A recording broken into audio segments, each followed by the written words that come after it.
आज मी तुमच्यासाठी घेऊन आलेली आहे तांदळाच्या पिठाचे आप्पे। इन्स्टंट अशी रेसिपी आहे। सकाळच्या घाईच्या वेळी किंवा टिफिनसाठी पटकन काय बनवायचं त्यावेळेस तुम्ही असे तांदळाचे पिठाचे आप्पे करू शकता। आणि परफेक्ट असे जाळीदार आप्पे होण्यासाठी तुम्हाला हा व्हिडिओ शेवटपर्यंत नक्की पाहावा लागेल। त्याचबरोबर नवीन असाल तर सबस्क्राइब करून घ्या चॅनलला आणि शेजारी दिलेला बेल आयकॉन सुद्धा प्रेस करा, म्हणजे मी जेव्हा नवीन व्हिडिओ पोस्ट करेल तेव्हा तुम्हाला सगळ्यात पहिले त्याचं नोटिफिकेशन मिळेल। नमस्कार, मी मोहिनीता तो सर्वांचं स्वागत करते माझ्या किचनमध्ये। तर इन्स्टंट असे हे आप्पे करण्यासाठी इथं मी बाउल घेऊन त्याच्यामध्ये इथं मी 1.5 वाटी असं तांदळाचं पीठ घेते आहे। तुम्ही कुठल्याही वाटीने मोजून असं हे 1.5 वाटी माप घ्या आणि त्याचबरोबर त्याच वाटीने मोजून अर्धी वाटी असं बारीक रवा घ्यायचा आहे। आणि जर तुमच्याकडे जाड रवा असेल थोडासा मिक्सरमध्ये तो रवा फिरवून घ्या। त्याचबरोबर मी ह्यामध्ये पाऊण वाटी असं दही घालून घेतलं आणि दही घातल्याच्या नंतर आपण रवा आणि तांदळाचं पीठ दह्या संगते अगदी मस्त असं एकजीव करून घ्यायचं आणि त्यानंतर ह्याच्यामध्ये आपण पाणी घालायचं आहे। तर इथं असं हे पीठ छान मिक्स करून घेतल्याच्या नंतर त्याच्यामध्ये पाणी घालून घेते आहे मी। तर संपूर्ण पीठ भिजवण्यासाठी इथं मला 2 वाटी पाणी लागलेलं आहे, पण एकाच वेळी आपण संपूर्ण 2 वाटी पाणी न घालता थोडंसं करून पाणी घालायचं आहे।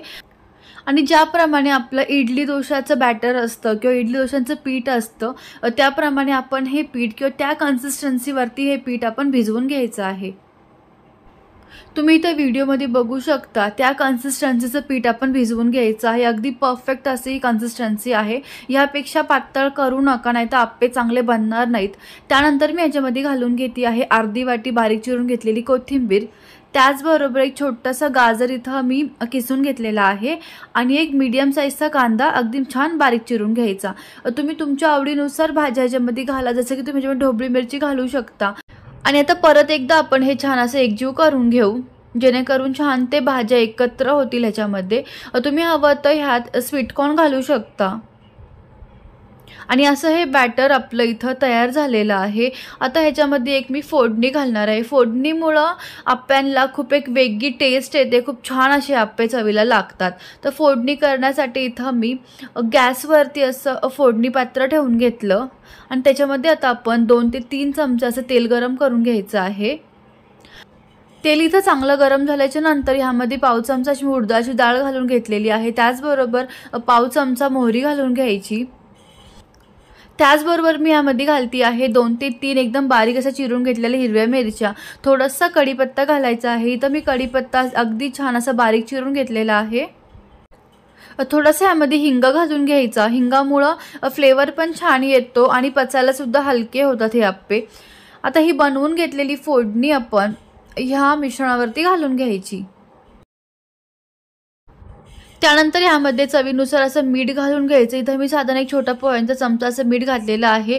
पाव चमचा इथं मी सोडा घातलेला आहे। तुम्ही हवं तर इनो घालू शकता आणि किंवा तुम्हाला दोन्हीही नसेल घालायचं तर तुम्ही हे पीठ 1 ते 2 तास थोडंसं फर्मेंट करून घ्या। सोड्यावरती मी थोडंसं असं पाणी घालून घेतलं आणि हे मिश्रण आपण एका डायरेक्शनमध्ये चांगलं असं फेटून घ्यायचं। आणि इथं असं हे आपलं आप्प्यांचं पीठ तयार झालेलं आहे। आता लगेचच आपण ह्याचे आप्पे बनवायला घेऊ। इथे मी असं गॅसवरती आप्पे पात्र गरम करत ठेवलं।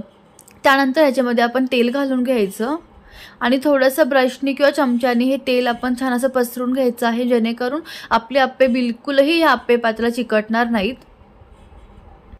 साधारण 1-1 चमचा असे मिश्रण आपण ह्या सगळ्या खाच्यांमध्ये भरून घ्यायचं आहे।